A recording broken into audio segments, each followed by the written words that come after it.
Assalamualaikum warahmatullahi wabarakatuh. Perkenalkan, nama saya Juliana Sinta Lestari dengan NPM 5020151 dengan prodi Pendidikan Guru Sekolah Dasar. Saya merupakan salah satu mahasiswa dari Universitas PGRI Silampari yang dimana pada video pembelajaran kali ini saya akan memenuhi tugas mata kuliah pembelajaran kelas lengkap dengan dosen pengampu Bapak Dr. Tio Gusti Satria, Magister Pendidikan. Baiklah, pada video pembelajaran kali ini saya akan membahas tentang 8 luas daerah bangun datar. Sebelumnya saya akan menjelaskan apa sih itu bangun datar. Bangun datar adalah sebuah objek benda dua dimensi yang dibatasi oleh garis-garis lurus atau garis lengkung. Karena bangun datar merupakan bangun dua dimensi, maka hanya memiliki ukuran panjang dan lebar. Oleh sebab itu, maka bangun datar hanya memiliki luas dan keliling. Beberapa jenis bangun datar dan rumusnya adalah sebagai berikut. Pertama ada persegi. Rumus luas persegi yaitu S/2. Keterangannya S adalah panjang sisi persegi digunakan ketika bentuknya memiliki 4 sisi yang sama panjang. Lalu yang kedua ada persegi panjang. Rumus luasnya sama dengan P kali L. Keterangannya P adalah panjang dan L adalah lebar. Digunakan ketika bangunan memiliki dua pasang sisi yang sejajar dan berbeda panjang. Lalu yang ketiga ada segitiga. Rumus luasnya sama dengan 1/2 dikali A dan dikali T. Keterangannya A adalah panjang alas dan T adalah tinggi. Digunakan ketika bangunan memiliki 3 sisi dan Anda mengetahui panjang alas serta tingginya. Lalu yang keempat ada jajar genjang. Rumus luasnya sama dengan A dikali T. Keterangannya A adalah panjang alas dan T adalah tinggi. Digunakan ketika bangunan memiliki dua pasang sisi yang sejajar dan sama panjangnya. Yang kelima ada trapesium. Rumus luasnya sama dengan 1/2 dikali A ditambah B dan dikali T. Keterangannya A dan B adalah panjang sisi sejajar dan T adalah tinggi. Digunakan ketika bangun memiliki satu pasang sisi sejajar tetapi panjang sisi sejajar berbeda. Keenam ada lingkaran. Rumus luasnya R/2. Keterangannya R adalah jari-jari lingkaran. Digunakan ketika bangunan memiliki bentuk bulat sempurna dan kita mengetahui jari-jari. Ada berlapis lipat.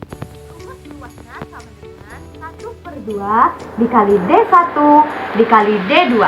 Keterangan D1 dan D2 adalah panjang diagonalnya. Digunakan ketika bentuk bangunan memiliki 4 sisi sama panjang dan 2 diagonal yang saling berpotongan tegak lurus. Lalu yang kedelapan ada layang-layang. Rumus luasnya sama dengan 1/2 dikali D1 dan dikali D2. Keterangannya D1 dan D2 adalah panjang diagonalnya. Digunakan ketika bentuknya memiliki dua pasang sisi yang berhadapan sama panjang dan dua diagonal yang berpotongan. Selanjutnya, saya akan menjelaskan materi mengenai Indonesia dan masyarakat dunia. Nah, interaksi antara negara, peran Indonesia dalam kerjasama dan pelestarian budaya. Yang pertama yaitu bentuk-bentuk interaksi antara negara. Interaksi antara negara terjadi melalui berbagai bentuk hubungan dan kerjasama di antaranya. Kerjasama ekonomi, misalnya perdagangan internasional, investasi asing, dan perjanjian dagang. Contoh ASEAN Free Trade Area atau singkatan dari AFTA yang mempermudah perdagangan bebas antara negara ASEAN. Kerjasama politik, negara-negara bekerja sama dalam penyelesaian konflik, diplomasi dan menjaga perdamaian dunia. Contohnya, Indonesia berperan aktif dalam unit nasional atau PBB, dan misi perdamaian. Kerjasama sosial dan budaya. Pertukaran budaya, pendidik dan pemuda seperti program biaya siswa dan pertukaran pelajar. Kerjasama lingkungan, misalnya kesepakatan bersama untuk mengurangi emisi karbo dan menjaga kelestarian alam. Contohnya seperti Indonesia berpartisipasi dalam Paris Agreement untuk mengurangi perubahan iklim. Lalu yang kedua ada peran Indonesia dalam kerjasama antar negara. Sebagai negara dengan populasi besar dan posisi strategi, Indonesia memainkan peran penting dalam berbagai aspek. Peran di ASEAN, Indonesia adalah pendiri ASEAN dan aktif dalam berbagai program untuk menjaga stabilitas dan kemajuan kawasan Asia Tenggara. Partisipasi dalam PBB Indonesia sering berkontribusi dalam misi perdamaian dan menjadi anggota tidak tetap Dewan Keamanan PBB.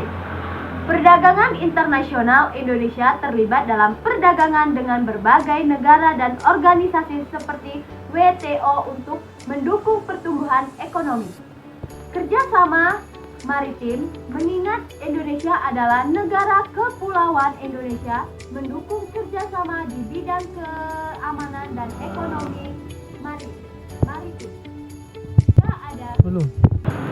Lalu yang ketiga ada menjaga kelestarian budaya. Di tengah globalisasi, menjaga kelestarian budaya Indonesia adalah hal penting untuk identitas bangsa. Beberapa langkah yang dapat dilakukan seperti promosi budaya ke dunia internasional. Pemerintah dan masyarakat mendukung kegiatan seperti festival budaya, pertunjukan seni dan kuliner Indonesia di luar negeri. Pengembangan industri kreatif, mendukung para seniman.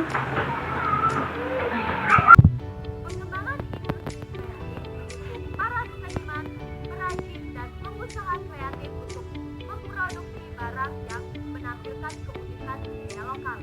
Lalu, pendidikan dan pelestarian bahasa daerah, mempromosikan penggunaan bahasa daerah di sekolah dan masyarakat agar tidak punah. Selanjutnya ada penghargaan warisan budaya, melestarikan cagar budaya, situs sejarah dan kesenian tradisional dengan menetapkan sebagai warisan budaya nasional atau bahkan warisan dunia oleh UNESCO. Jadi, kesimpulan dari yang sudah saya jelaskan tadi adalah dengan terbit aktif dalam kerjasama internasional, Indonesia menunjukkan peran signifikan di dunia.